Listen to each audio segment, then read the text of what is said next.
Hey guys, it's Mr. Comerford. Welcome to your video lesson here in what is our first lesson in our new unit on ecology.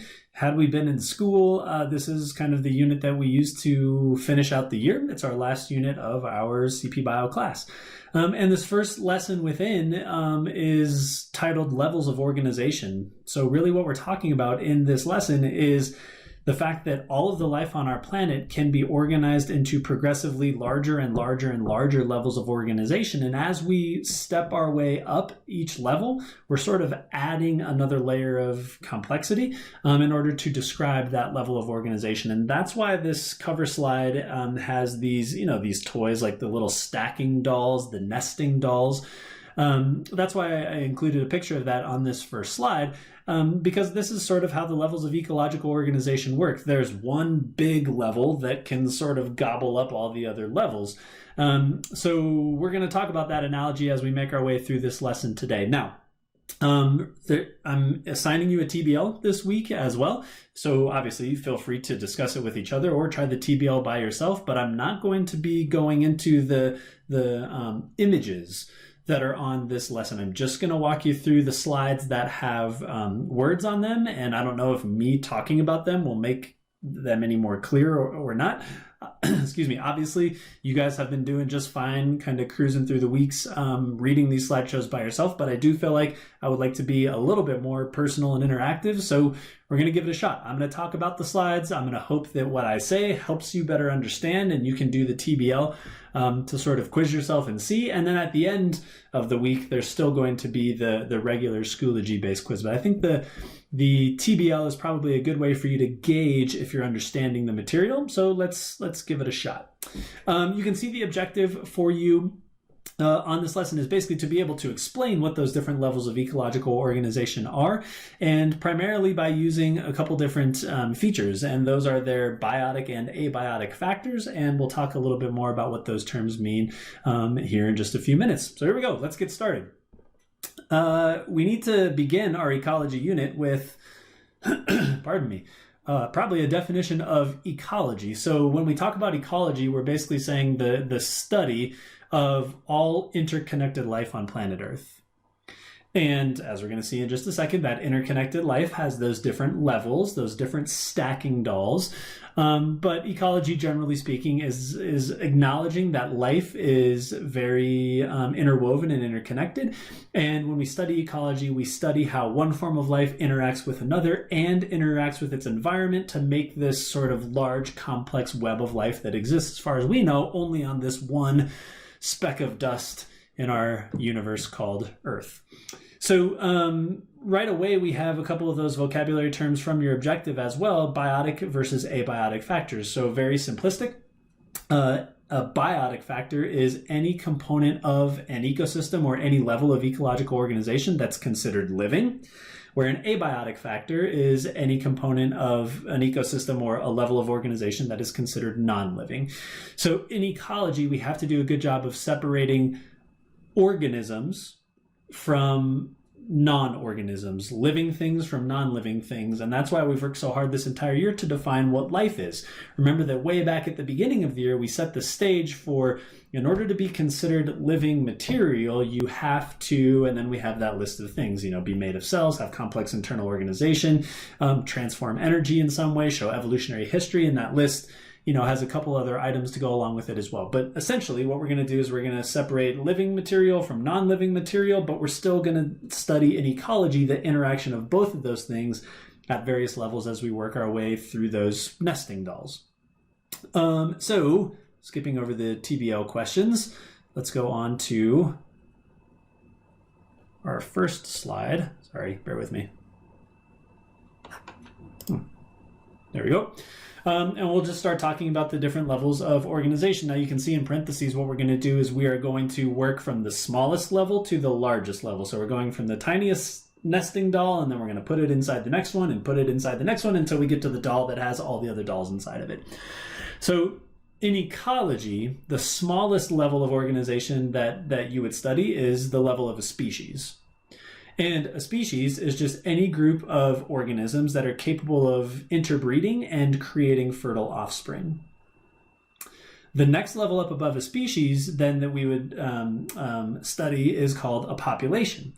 So what have we added? What makes the level of population bigger than the level of a species? Well, it's the fact that now we're including sort of a geographic range or a geographic area or a habitat. So we would say that a population is any species or members of a species, of one species, that are all living and interacting in the same space. So you could see how you could actually have different populations that are separated geographically. So for example, you could have like a population of bighorn sheep that live in the Rocky Mountains of Colorado, and you could compare them to a population of bighorn sheep, still the same species, but that live in the Rocky Mountains of Montana or Canada or something like that. So they're all the same species, but they live and sort of interact in different geographic spaces, and that makes these individual sort of segmented populations. The next level above the level of a population is what's called a community. And so what do we add to the community level to make it a little bit larger than a population? You can see in the definition, now a community is adding in multiple different populations. So that means different species, different populations of different species that still live in the same space that are now interacting with one another. So a very common example of a community interaction is like predator and prey. So the predator species is one species that occupy a same area, making it a population. The prey species is a different species that occupies the same geographic area, but that makes it a different population in the same area. And now because we have that predator population and that prey population that are overlapping and interacting in the same space, that collectively makes a community. So there's a couple TBL questions that follow up that slide. I will skip them and we will go to our next few levels of organization. And there's only 6 total that we're discussing, so we just covered 3 of them, and here's the final 3. So once we step beyond the level of a community, now we are discussing an ecosystem. And in order to be a little bit broader than a community, we have to add something to our description of an ecosystem. So like the stacking dolls, an ecosystem will include species and populations and communities, but it's got to have something that makes it a little bit bigger. And the thing that makes it a little bit bigger is now we are bringing in the abiotic factors. So when you study an ecosystem, you are studying the individual species within it, how those species group together to form populations based on their geographic distribution, what other species then are interacting to sort of form this complex web of life, plus you're going to start to add in things that are not considered life, like where they derive their energy and how energy is passed from one, population to the next. You might study weather patterns, climate patterns, water, precipitation, things that are not considered living, but still impact the overall functionality and sort of descriptors that define that ecosystem. So now at the level of the ecosystem, we have all of the living components that we've discussed, species and populations and communities, and now we add in the abiotic, the non-living components as well. Take that one step further, and now we're going to go to the level of a biome. And essentially a biome is basically just ecosystems that are similar spread out around the entire globe. So you can have, for example, a desert ecosystem that's in like the, American Southwest, and you can have a desert ecosystem that is, say, in like the Sahara Desert of Northern Africa. Those are both considered desert ecosystems, and they include all of the species and populations and communities and abiotic factors because they're ecosystems. But now we would put them together in what's known as the desert biome, and we would sort of group them together with other deserts around our planet, because they have similar characteristics, because they tend to support similar kinds of life, and they have similar weather patterns and climate, and they have similar, sun exposure, and they're usually located at similar latitudes on the globe, north or south of the equator and things like that. So a biome is now basically all of the like ecosystems put into sort of a global picture. And then that takes us to our big stacking doll, the one that, holds all the rest. And this is the level of the biosphere. And the biosphere is our planet. It's Earth. It's anywhere on Earth that is habitable by life, that can support an ecosystem. And what you come to find, especially as you study ecology more and more and more, is that even in the most impossible to live places, life still exists. Our planet is defined from all the other planets and rocks and junk that's floating around in space, as far as we know, because it's the only one where life lives. So even in the harshest conditions, even in the places where you least expect to find it, there are ecosystems of life. And it's fascinating.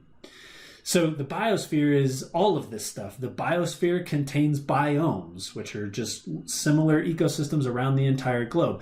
Biomes are just groups of ecosystems. Ecosystems are just the combination of living and non-living materials interacting with each other to form this sort of web of life in a certain area. In that area, you can then break the ecosystem into communities, which are all of the living things interacting with each other, discarding the non-living things. You can further split a community up into populations, which would then be the individual species living in a specific area. And then, like I just said, the population, when you kind of break it down to its functional level, is the species that makes it up. So you can see how that's the nesting dolls analogy comes back into play here. And as you continue to unpack our planet, you find smaller and smaller and smaller levels that fit into this ecology unit that an ecologist might study. And there are ecologists that study entire ecosystems. There's ecologists that study individual species. There's ecologists that study the interaction of species within a certain space. So it's this very broad, multifaceted discipline, ecology, but you can dissect it and you can unpack it into these smaller and smaller groupings of organization, these levels of organization that we're discussing here in this lesson. There's one final concept to talk about here, and it's a diagram known as a climatogram. And you'll see these when you're looking at the TBL questions, and there's one on the practice assignment that I've linked for you as well. But a climatogram is basically a way to quantify some important characteristics about any given biome or ecosystem. You could sort of use them for both. So as the definition says here, it's just a visual representation of a couple key features of a specific, ecosystem that you're studying, namely the temperature, and that's over the course of the entire year, and the precipitation, that's the amount of water. That could be rainfall, that could be snowfall, could be a few different things, but we're comparing temperature to precipitation. And what's weird about a climatogram, and you'll see this, is it's sort of this hybrid of a line graph and a bar graph all in the same visual depiction. So let's talk about the line graph first and what the line graph tells you. When you're looking at a climatogram, the line graph is telling you the temperature. So you'll see across the x-axis, you have the months of the year, January, February, you have all 12 months of the year. And then you have kind of two y-axes. You have a y-axis that's temperature, and that's what the line graph corresponds to. And then you have another y-axis on the opposite side that is annual sort of average precipitation for that month. And it's usually in centimeter, I guess it could be in centimeters or inches, but those are the units that it's typically in. And that would represent the bar graph. So you have the line graph that shows temperature each month and sort of gives you, do we have kind of a flat line or does it spike and decline? And then you have the bar graphs that show you sort of how much precipitation on a monthly basis. And you can build this picture of what this ecosystem or what this biome might be like. Let's stick to the line graph and the temperature here for just a second. So if you're looking at a climatogram and you see an upward curve in temperature, like there's sort of a hump of temperature, that tells you that you are dealing with an area that's in the northern hemisphere. Why? Because that hump is in the middle of the graph, and the months that are in the middle of the year in the northern hemisphere are the summer months or the hotter months.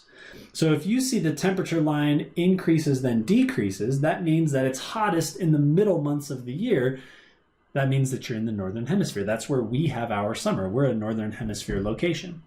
On the flip side of that, if you see a downward curve where the middle of the graph is actually down lower, that means the middle months of the year are the colder months of the year, and those are the regions that are in the southern hemisphere, kind of on the opposite side of the planet from us, right? So high temperatures in the middle of the month means summer in the middle of the month, which means northern hemisphere. Low temperatures, not in the middle of the month, in the middle of the year. Low temperatures in the middle of the year mean colder months in the middle of the year. So your Junes and your Julys and your Augusts are the coldest months, and that happens in southern hemisphere locations.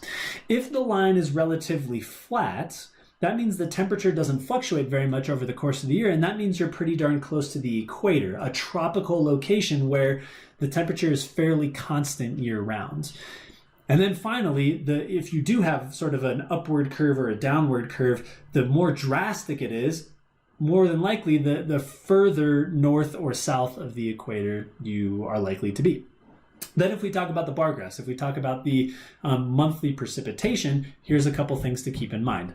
That first and foremost, why we want to consider the precipitation in an area is because precipitation is directly related to the ability to grow plant life, and plant life in most ecosystems is sort of the base energy provider for the ecosystem that all other organisms then can consume and thrive off of. So studying precipitation is a great way to sort of predict the biodiversity that will exist in any given biome or ecosystem. You're able to say, oh, it rains a lot there. That means there's probably a huge diversity of plants. That means there's probably a huge diversity of life as that ecosystem sort of builds on that plant life. So that's why we want to know about precipitation. Okay, so then just a few parameters to follow up with here and transfer this to your TBL quiz and to everything, the quiz at the end of the week, the practice sheet, etc. So if your average precipitation over the course of the whole year is around or less than 2 centimeters, that's not very much. Right? That's not a ton of precipitation. So you are dealing with probably one of two different biomes. You're either dealing with a desert, or you're dealing with what we call the tundra, which are basically deserts of the extreme north and the extreme south. Instead of being covered with sand and being really hot, they're covered with snow or permafrost, and they're usually generally cold all year long. So how could you tell the difference then between desert or tundra? If you're looking at an image of a climatic ram and you can tell that, man, it just does not get very much precipitation here, you should say, I'm either in a desert or I'm in the tundra, and the deciding factor then should be the temperature.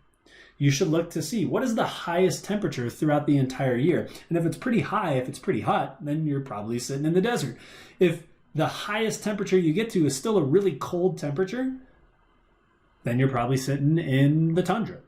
So that's a great way for you to tell the difference between the two. By the way, if you're dealing with temperatures that are in Celsius or centigrade that are not in Fahrenheit and you're not familiar with them, here's sort of a general rhyming rule of thumb that you can follow. You ready for this? So this is how you categorize degrees Celsius. It goes like this. 30 is warm.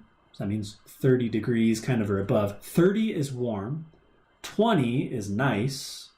10 is cold, 0 is ice, right? Meaning 0 degrees Celsius is where water freezes, where we form ice. And of course, in Fahrenheit, that is equivalent to 32 degrees Fahrenheit.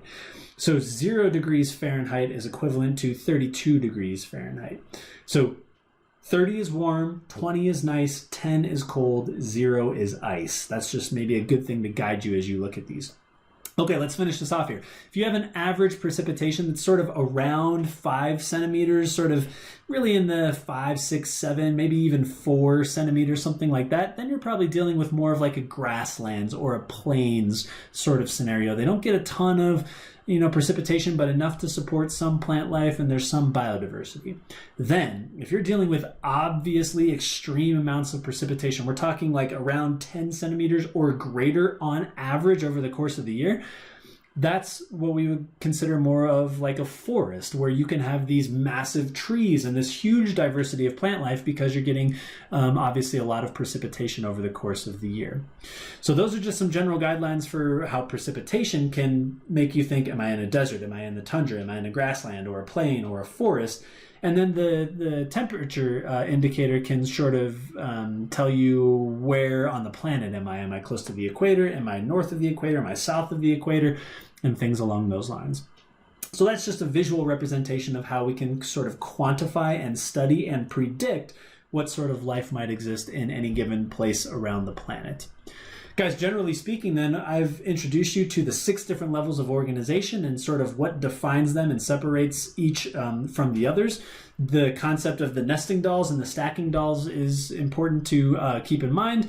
And then there's the skill of being able to read and use a climatic ram. Hopefully it's helpful to kind of hear my voice walk through it. I have no idea. You have a couple practice activities that will assist you in seeing if you picked up this material. I appreciate you listening, and we will try this again next week with our lesson that is to come then. All right, guys, thanks. See you later.